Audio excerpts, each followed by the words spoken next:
Сәлем қыздар, бүгін алма мен корица қосылған бәліш әзірлейтін боламыз. Ол үшін жылы сүтімізге 4 ас қасық шекерімізді және дрожжымызды салып, бетін жауып жылы жерге қойып қоямыз.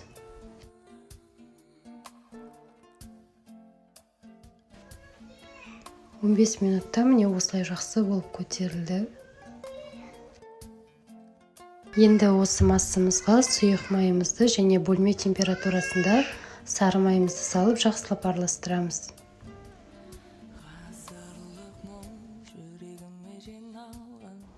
Бір жұмыртқамызды және кішкене тұз салып жақсылап араластырамыз.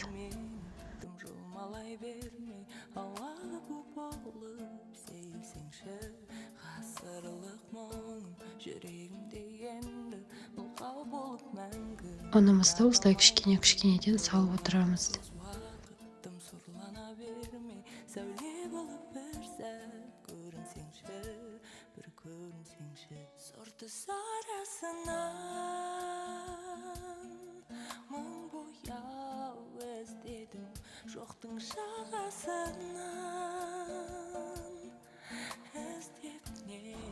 Нанымызды жұмсақ қылып илейміз.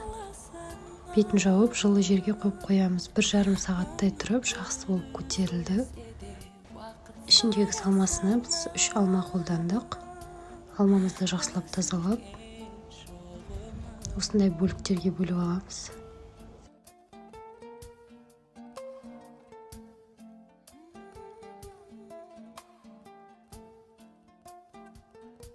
Көтерілген қамырымызбен жұмыс жасар алдында қолымызды майлап аламыз.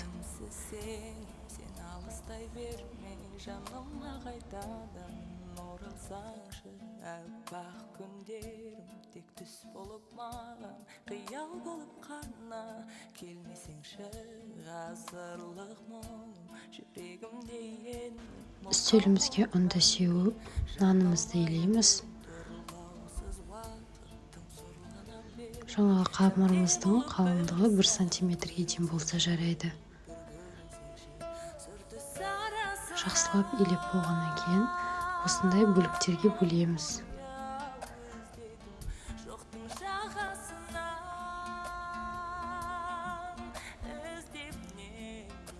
Міне видеода көрсетілгенде кесіп шығамыз. Ең бірінші ортасын кесіп аламыз жартысына дейін. Сосын жан-жағын ай тәріздес кесіп шығамыз. Міне көрініп тұр.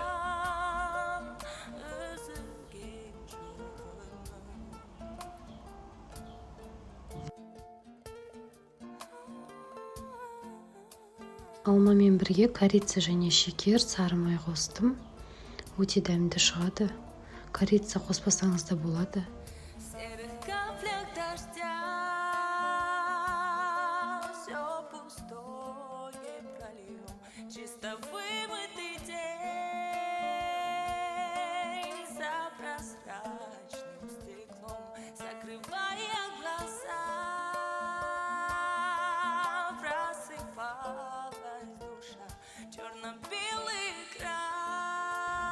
Алмаларымызды салып аламыз. Булочкаларымызды орап, пергамент қағаз төселген формамызға салып шығамыз.